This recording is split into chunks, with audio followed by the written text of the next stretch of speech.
What's up, fishtanktv.com. This is Keith. I wanted to do a little video on how I'm cleaning my shell dweller tank these days, because it can be kind of difficult to get these guys out of their shells. So here's what I came up with. I haven't done anything yet except remove all the mechanical stuff. I got the little piece of driftwood and the plants here, and all the shells that I will call, they're not like the home shells. See this one right here, that's his home shell, and then there's one in each of those, and then there's one back there, and there's another one hiding right there. So all five of my fish are still in here, but just in case, I leave the shells full of the water, plus that way I don't have to resync them, because there's little air bubbles and they can be a pain in the ass. But just in case there's a fish trapped in there, they're going to be okay for a little bit. And then what I'm going to do is just kind of work around these ones, because I know there's fish in them, so I'll just move them all to this side of the tank and clean this half of the substrate, and then vice versa. So that's kind of how I'm doing that, and I just wanted to let you guys know. So I think I'm going to keep this rolling and do some different little video parts, so stay tuned.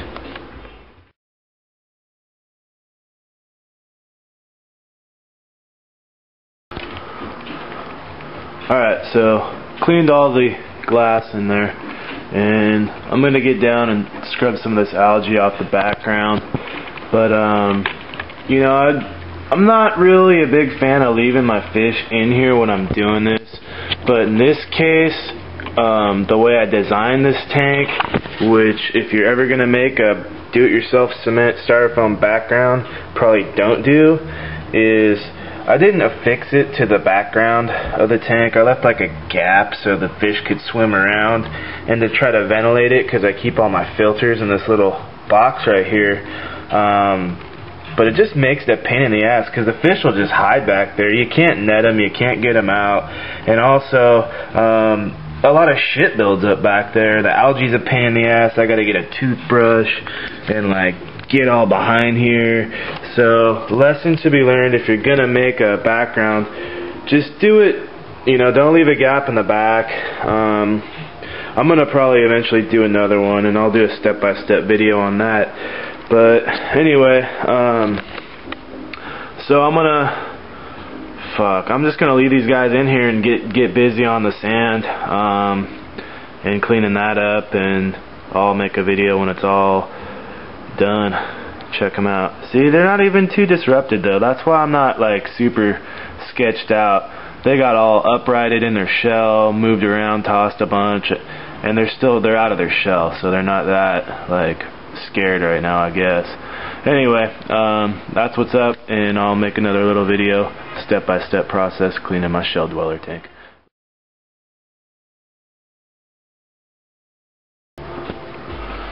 So I had a little idea, because I cleaned all the background. I left some of the algae on it, but I wanted to get a lot of it off because it was getting out of hand. But it does look cool with a little bit on there, just for like more of a natural look.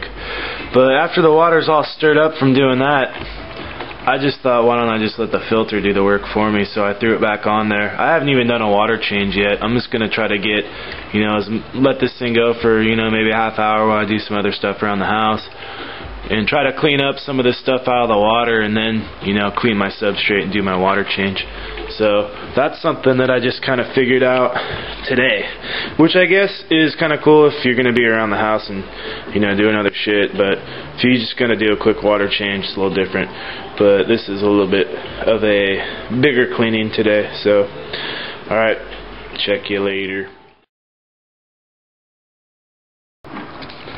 Something else that I just noticed, I know Mateo Francisco, my fellow Carlsbadian, was asking about filters, Marineland, BioWheel versus Aqueon, and I thought I'd throw it in what this one's doing. The BioWheel is where the nitrifying bacteria exist on this type of filter, and that's just this little wheel that's spinning there, and then it's got a replaceable filter cartridge back here with the built-in carbon. That's how it works. But then I just noticed for the first time, see this little pisser right there? There's a built-in like overflow. because I know I've opened it a few times and I was like, shit, it might come out over the top, but I guess it's got a little built-in, you can see it's all slotted for a little overflow back into your tank, just in case, you know, that's for when you're, for when your, you know, your cartridge, your filter cartridge gets all clogged up. And I started checking out my other one, and that's it right there. It's got a big one built in on this one. So that's like a feature that I just noticed on these filters that, I don't know, maybe that'll swing your mind one way or the other. But they're good filters, I don't know, that's what I got. I'll probably get another one. Just because they're easy, all you do is just, you know, you just pull this little deal out right here and swap it, you know, every 2, 3, 4 weeks, and they're good to go. So, alright, man.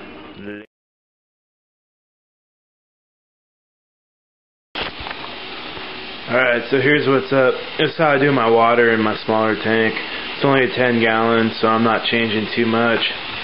Basically, I got a thermometer. I get the temperature going in here first. Once I get it to where I want it, then I just switch it over to this other bucket, and I do my prime, where this is like, it says 5 mils for like 50 gallons, so I figured 1 mil for 10, 0.5 for 5, so a little less than 0.5 milliliters for this. It's like a 3-gallon bucket, so barely any, just not even registered on here. And then I do like some of this Tangerine buffer. What is this, like a half tablespoon of that in here. I mix it up with a hand, as you know, I just kind of stir it, boom, boom, mix it up as I'm filling it, and I got my temperature set right, and that's how I make my water. That's going into the tank. So I'm gonna keep it rolling here. This is part like 4 or 5, whatever.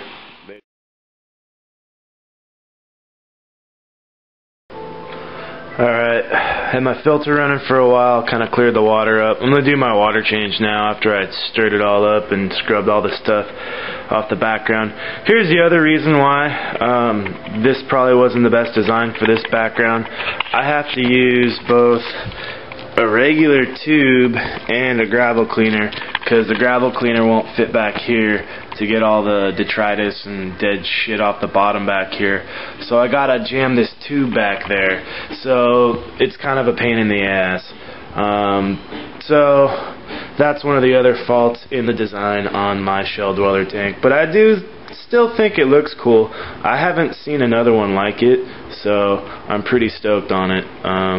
And the fact that it was the first time I ever built a background by myself, you know, I think it turned out pretty good, and I know now what not to do on the next one. So if you ever have any questions about how I built this, or, you know, whatever, just hit me up. Alright, I'm going to continue with my cleaning. Later.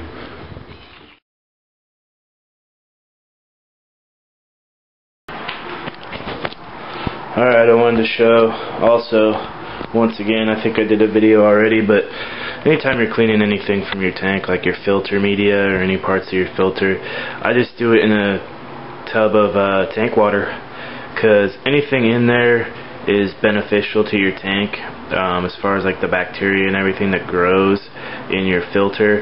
So when you clean it with regular tap water, I think it kind of kills off a lot of that stuff. So, you know, I got my intake and my impeller and my filter media, and you know, they say don't really clean the bio wheel off, but you know, I'll drop it in there and kind of just clean off some of the scum on the side of it. So that's how I clean my filters on both my tanks, really. But I think that's pretty important. So, lesson to be learned. Alright, peace.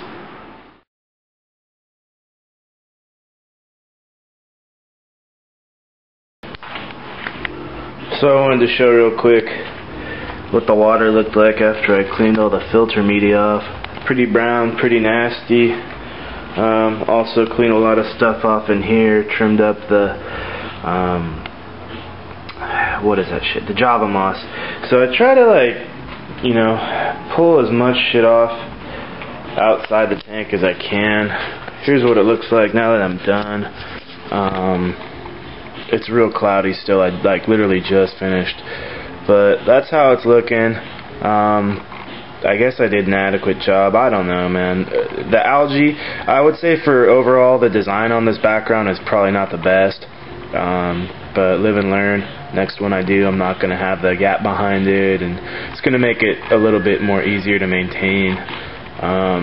But you know, it seems to be working okay. And those of you who haven't seen it yet, I got everything tucked away back here. You know, it's got a little cutout area for the filter to, you know, suck stuff through the main tank, and then it also ventilates, you know, around the back. I got the heater concealed back here.